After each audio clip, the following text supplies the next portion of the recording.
સમાચાર અમદાવાદમાંથી seventh day સ્કૂલમાં શ્રદ્ધાંજલિ સભા મોટી સંખ્યામાં લોકો પ્રાર્થના સભામાં એકઠા થયા।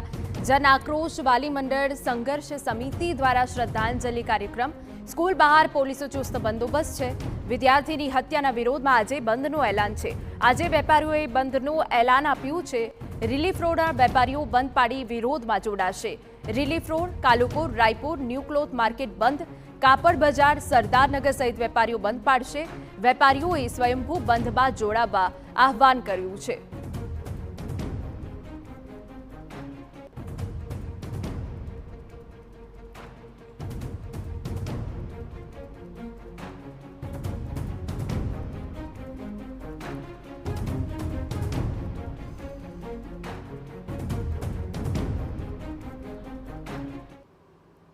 તો અમારા સંવાદદાતા મિહિર સોની વધુ વિગતે વાત કરવા જોડાયા છે। મિહિર, હત્યાના વિરોધમાં વેપારીઓએ સ્વયંભૂ બંધ પાડ્યું છે। શ્રદ્ધાંજલિ સભા રાખવામાં આવી છે, શું વિગત?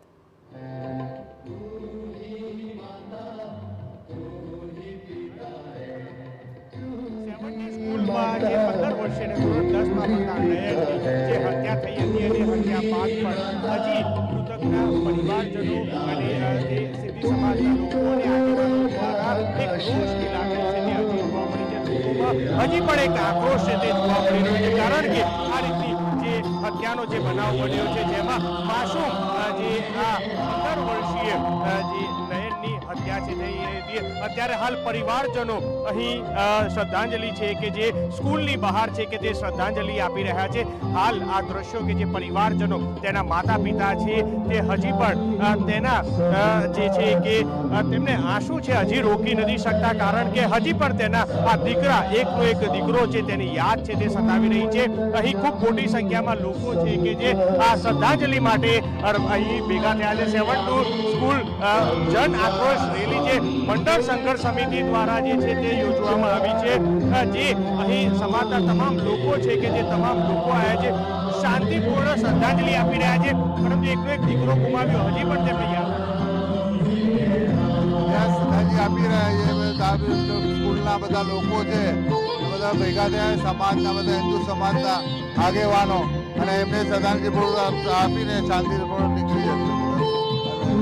શું કહેશો, આ ઘટના ખૂબ જ દુઃખદ છે, લોકો હજી પણ ક્યાંક આ બહુ ખોટું થયું છે, ખરાબ થયું છે, આ ના થવું જોઈએ, બહુ ખરાબમાં ખરાબ થયું છે, આવું ન થયું જોઈએ, આવું ના થાય જોઈએ, આ બહુ ખરાબ થયું છે, આ બહુ ખુલ્લું છે, નાશ નથી ઉગાડ્યું, નાશ ના ઉતારેલું, આવું ન થઈ જોઈએ, આવું ના થયું। એક દુઃખ છે કે હજી જોવા મળી રહ્યો છે કે જે આ એકનો એક જે દીકરો જેમને ગુમાવ્યો તેને તો છે, પરંતુ અનેક એવા વાલીઓ છે કે તે પણ અહીં આ શ્રદ્ધાંજલિમાં જે જોડાયા છે અને લોકો તેને યાદ છે તે યાદ કરી રહ્યા છે। આ દ્રશ્યો જોઈ શકાય છે, ખૂબ મોટી સંખ્યામાં સ્કૂલ બહાર આ જે શ્રદ્ધાંજલિના કાર્યક્રમમાં છે કે જે હાજર થયા છે। તમામ અલગ અલગ આગેવાનો હોય કે તમામ લોકો દ્વારા આ રીતની કેન્ડલ માર્ચ કરી અને આક્રોશ છે તે જોવા મળી રહ્યો છે। ત્યારે આજે ફરી એક વખત સિંધી સમાજના અલગ અલગ જે વિસ્તાર છે કે ત્યાં આગળ પણ બંધનું એલાન છે તે કરવામાં આવ્યું છે, અને તેમાં કાલુપુર, રિલીફ રોડ સહિતના અલગ અલગ મણિનગર છે તે વિસ્તારો છે તે અને આજે બંધનું એલાન છે તે રાખવામાં આવ્યું છે। ત્યારે આ શ્રદ્ધાંજલિ કાર્યક્રમમાં ખૂબ મોટી સંખ્યામાં લોકો આવ્યા છે અને તેને ન્યાય મળે અને શાંતિ તેને મળે તે માટે તે અહીં પહોંચ્યા છે, અને લોકો હજી પણ ભણેલા વિદ્યાર્થીઓ બિલકુલ મિહિર, તો વેપારીઓએ બંધનું એલાન આપ્યું છે અને એક પ્રાર્થના સભા યોજવામાં આવી છે જેમાં તમામ વેપારી મંડળના સભ્યો અને વાલીઓ જોડાયા છે।